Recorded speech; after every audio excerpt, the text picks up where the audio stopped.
দেশবাসী, বৈষম্যবিরোধী ছাত্র আন্দোলনের নেতৃত্বে এবং দেশের সর্বস্তরের জনগণের স্বতঃস্ফূর্ত অংশগ্রহণের ভিতর দিয়ে বাংলাদেশের মানুষ ফ্যাসিস্ট খুনি হাসিনার নির্যাতন নিপীড়নমূলক স্বৈরাচারী শাসন ব্যবস্থা থেকে মুক্তি পেয়েছে। বাংলাদেশের মানুষ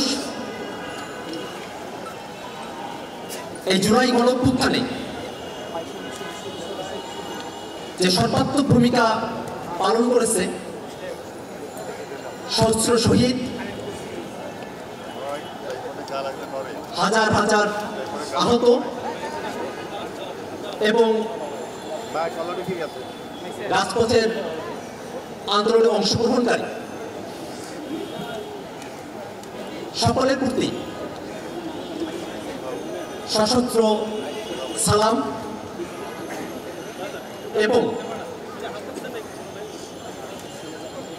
সম্মান রেখে আমাদের আজকের অনুষ্ঠানের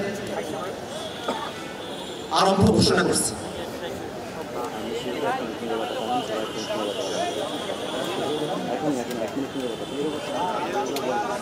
আমরা আমাদের শহীদ ভাইদের স্মরণে 1 মিনিট নীরবতা পালন করব। আমরা তাদের জন্য দোয়া করব, প্রার্থনা করব, তাদেরকে স্মরণ করব। আমরা নীরবতা সময় শুরু করছি।